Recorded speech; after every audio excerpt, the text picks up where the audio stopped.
Hey, what's going on, everybody out there? This is Acadian Ezroth with Knights of the Round Table podcast. Today in the studio with me today, we have Kosh. What's up, Kosh? Looking forward to another great episode. We also have Lady Isella. What's going on, Isella? Nothing much. And we also have Rose Kitty. What's going on, Rose? Not too much, just having a bit of fun. Alrighty, and today our episode is going to be on video games notable for negative reception since 2010. How does that sound to you guys? Oh, so much fun.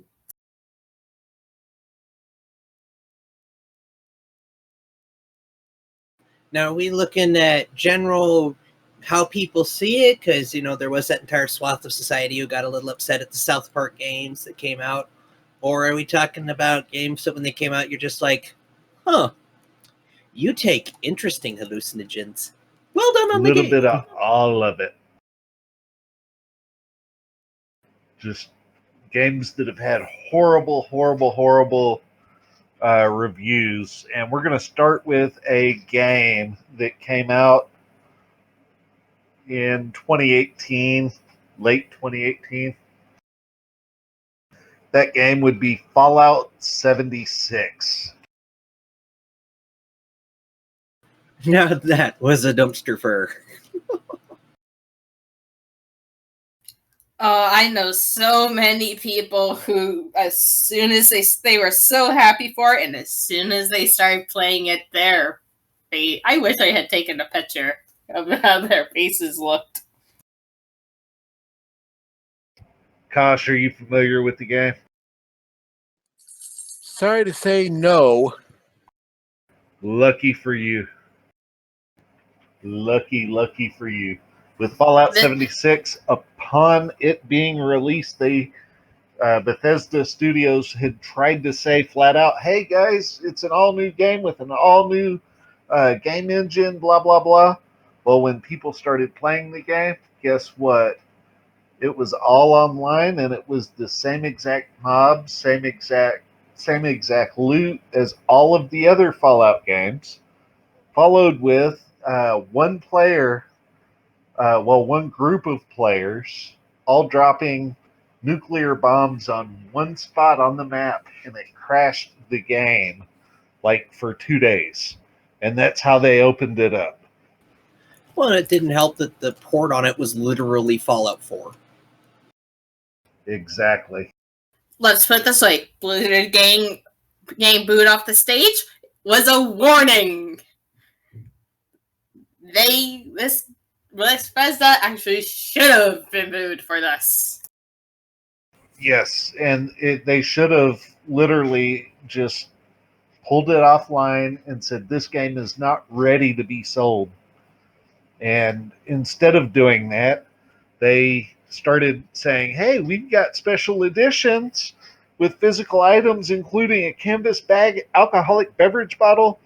And you're going to get a canvas bag and this beautiful Fallout 76 commemorative metal die-cast bottle, which turned out to be plastic. And the canvas bag actually turned out to not be made out of canvas. And it's like, really? And people were paying $100 for the bag and another $100 for the rum bottle. The rum tasted like dog shit, and it was in a plastic bottle, not a metal bottle, which is what everybody had paid for. And so with all of that, Bethesda really dropped the ball and left a horrible taste in the mouths of thousands and thousands of people that were dying to play a really good Fallout game. And Bethesda's like, well, we got one. And no, they didn't. Their new Fallout game just royally sucked butthole. And so that's where it's at. Yep, and it was really, really funny to watch those playing it. Like, they hadn't heard anything. I had one of my friends, huge Fallout fan, absolutely loves the games, decide to play this game. She usually will play the game almost nonstop for 12 hours when she gets a new Fallout game. I have never seen her turn off the game so quickly. Actually, I've never seen her turn off any game so quickly. Yep.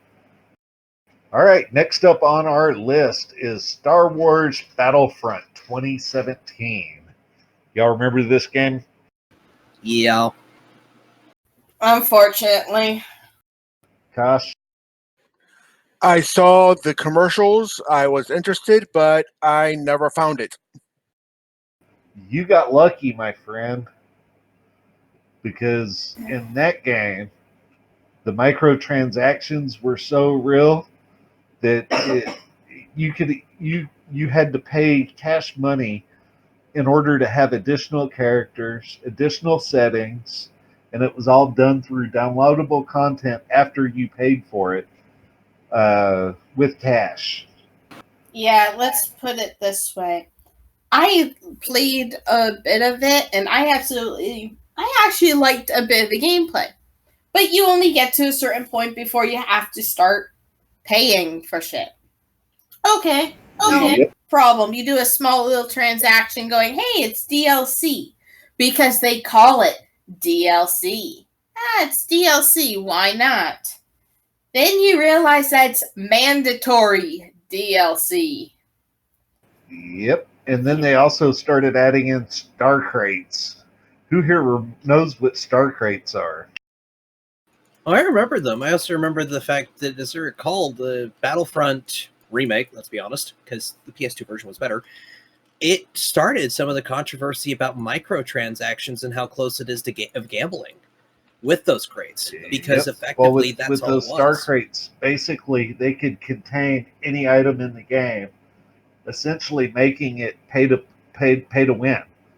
You know, and basically, well, I'm going to spend $50 on crates today. Woohoo! And oh my God, look, I got the best weapon in the game. Let's go kill some noobs. Yeah, and it You was know? effectively gambling because it got a lot of the microtransactions, like from Overwatch as well, the loot boxes, they started to become very scrutinized because of that fact.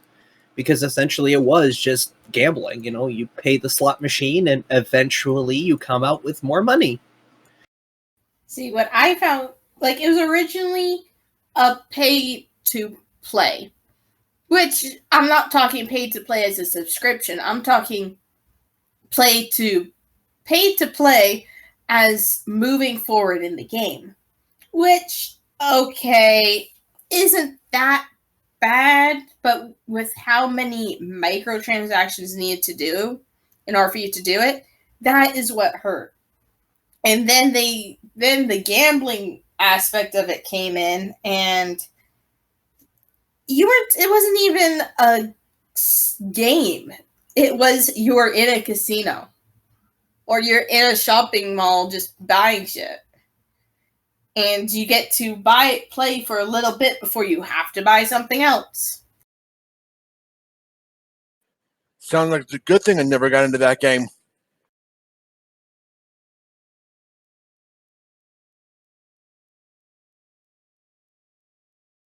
Yeah, it was not a lot of positive reception, and not to mention, as I recall, the way the heroes worked as well was quite a bit of a Charlie Foxtrot.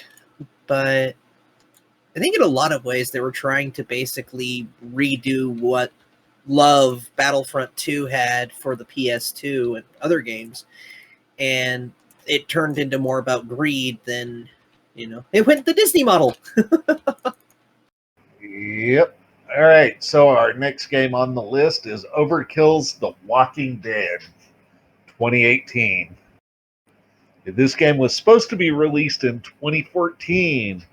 Due to issues with the game's in the engine the game was supposed to be played on, they changed the engine 3 different times, And it was supposed to be released in 2016, 2017, and then it finally got released on using the Unreal Engine in 2018. And it had so many bugs, so many glitches. Great game, but just it was so buggy and glitchy that nobody wanted to play it. And they eventually pulled it from sale due to Skybound, which was the company that Robert Kirkman, the author of the comic books, works for. And they said, you're not putting our name on this. And so they flat out just pulled it, and so you can't even buy the game anymore because it was that bad. And so, yeah, if I would have bought that game, I would have been mad because wouldn't be able to play it. Sounds a bit like what happened to Paragon. Yep. Overkill Software, you dropped the ball.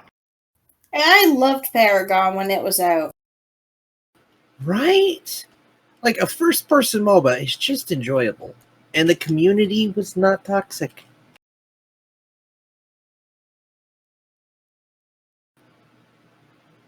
What was it about it that you liked? Pardon? Was asking what was it about it that you enjoyed that they ended up getting rid of? I loved how you never had to spend a single dime, and figuring out how to build your character, like the different ways for you to build your character were your own personal ways. And all of a sudden they turned it into almost Magic the Gathering-esque with turning whatever the talent points used to be into, oh, you have these cards. Okay, that was a thing at the beginning. But then they made it so the cards were even more ridiculous. They pulled a Blizzard. You had so many options, and then you're limited to a few. That's how it goes. You know? I don't know why. The players want more customization, but we don't get it. You know, we get games like, you know, what we have now, or even just the Star Trek Online when it got changed around a fair bit, or the Duke Nukem game. Did you guys ever see the Duke Nukem Forever remaster that came out in 2011?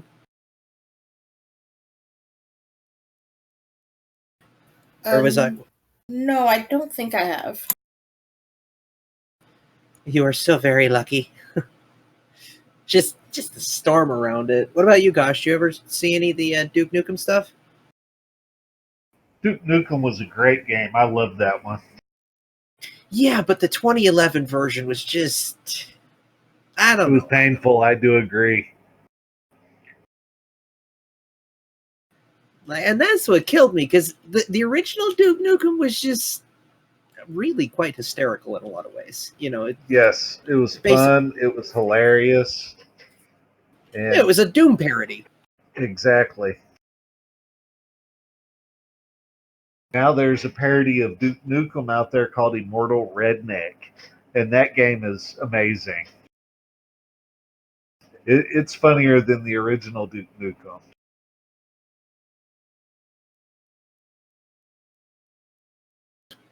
It's just nice when you get some things like that in there, you know. There was one, I don't know, looking at different games. The Pro Skater 5, that got some hate too. I don't know if any of you have ever seen that. I used. Oh, you want to lead off about it?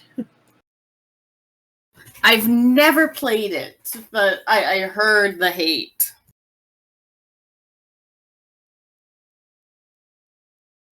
See, I only played Tony Hawk's Pro Skater 2 when I was very, very young because, you know, everybody and their mom had a skateboard when I was growing up. But just looking at it, it seemed buggy and not the intentionally fun buggy that Bethesda is known for. Because, you know, let's face it, the reason Bethesda got less crap for Fallout 76 and something that should have ruined the company, it got away with it partially because it's Bethesda. Like, go play Skyrim for 5 minutes without any mods in it. Just tell me you can, you know, hey, look, there he goes. Bethesda's 2-part bug, 1-part good game. So, at least my experience. I think that the Mortal Kombat games were good, but they might have been better if they put in a story to go with it.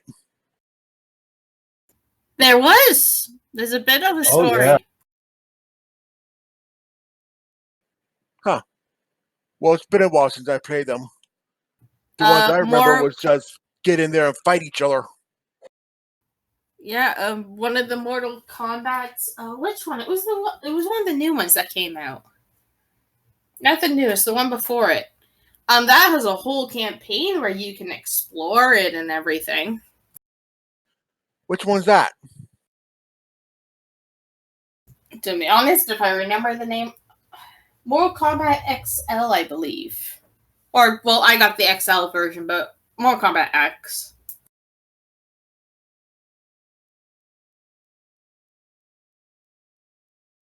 And we can't do this list without mentioning the critically acclaimed worst game of all time by PC World in 2006. All right, yes, I'm talking about the 1982 trash can burner of E.T. the Extraterrestrial. And you know that's also the most expensive game that's a collectible now because you can't find them anywhere. Well, if you're in Nevada, there is, a dump site out there somewhere out in the desert where there's supposed to be like 4 million of those cartridges. However, without knowing where it is, where that dump site is, you'll never get your hands on one because there was literally only 1.5 million copies out of the expected 5.9 million that were supposed to be sold. The reason why it was so unpopular is because many of the people that bought it ended up sending it back saying, this is the worst crap I've ever played. And everybody was expecting the video game industry in 1983, they were expecting it to just the whole industry to crash because of that one game. And people that were loyal to the Nintendo Corporation kept that going. And which really just means, basically, in my own words, with a game that horrible that people are saying it's going to cause, the whole industry to crash and burn, and for the loyal customers of Nintendo to keep purchasing Nintendo products after that, it just shows how unstoppable the gaming industry actually is. Because it's not about one game, it's not about one console, it's not about, one anything. It as a whole, the industry will not crash and burn because of one horrible game. Who here agrees with me on that? Completely. Oh, I agree. You're dead on. With the ET game, it crashed and burned. It is the most unpopular game even today. I mean, if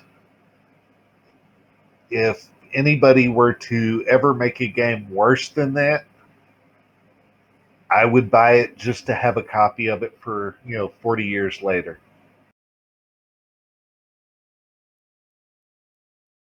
I mean, it's true. And sometimes you just, because even if there are games out there that we're all like, oh, that's horrible, or games that, you kind of look at the company and you just wonder, okay, who consulted with whom? Because none of you know what you're doing.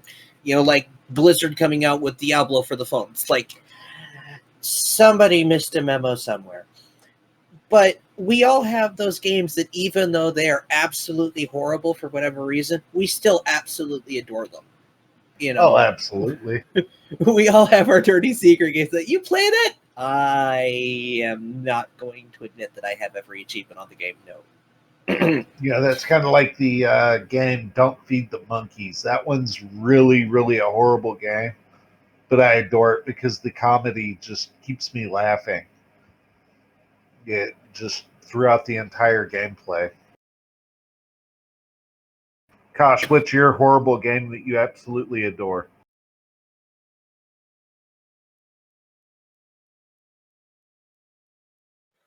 Early Final Fantasy games.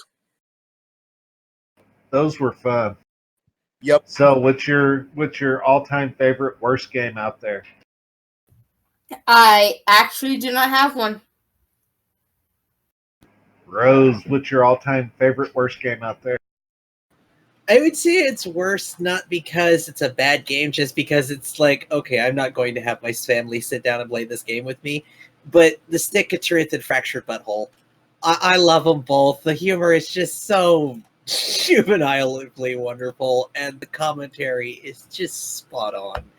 They're fun games. You're not going to give them to anybody just like, oh yeah, what's the game about? You're a farting superhero.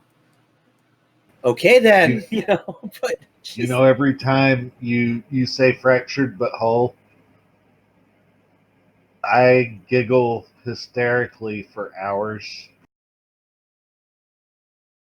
And I can't control it because I'll be talking and I'll say as a whole, and in my mind will be saying as a fractured but whole, you know, and I actually have to pause every time I go to say that,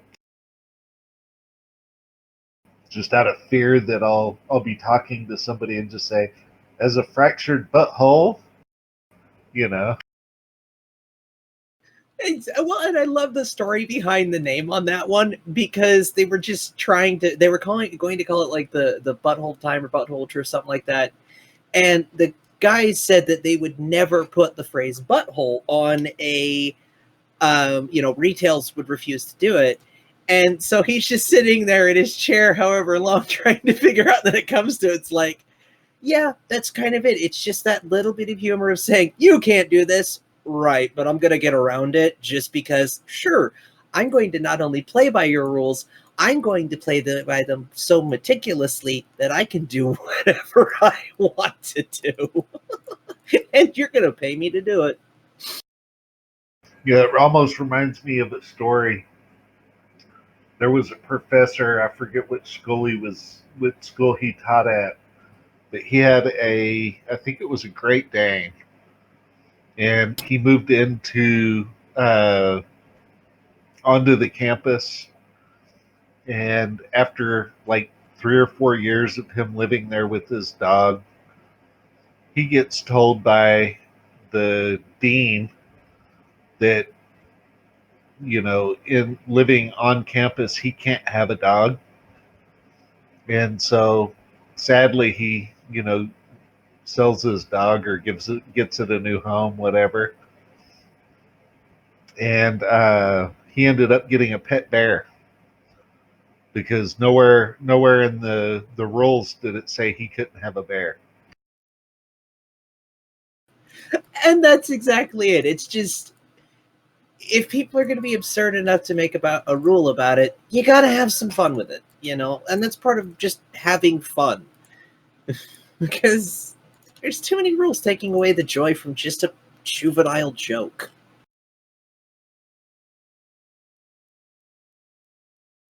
So I love stories like that. I think you're the only one who hasn't given us a worst best game, though. Who, me? Yep. The worst best game that I've ever played, I think I'd have to give that to GTA Vice City. It was a top-down view, and basically the whole objective of the game was to run around uh, in a top-down view of a like 8-bit game and run from the police either on foot or in a car, and pretty much steal cars and sell them. and run from the police. Very fun, addictive game, but the graphics for it were just completely horrible. Sounds like they're almost trying to do a throwback. Sorry? That or Bully the Scholarship Edition. That game was pretty bad, but it was fun. I have seen that game before. That is just the best kind of painful in a lot of ways. Because everybody out there has a story of a time that they were personally bullied, and nobody likes their bully. Nobody wants to get along with their bully. And when you're being bullied, you dream about that day that you get to kick your bully square in their nuts or just beat them up, you know? And, for most of us, we never do that, but that game, it gives us that opportunity, Cathartic, to say the least. Yep. Sadly, with that video game, most of us become the bully instead of fighting the bullies.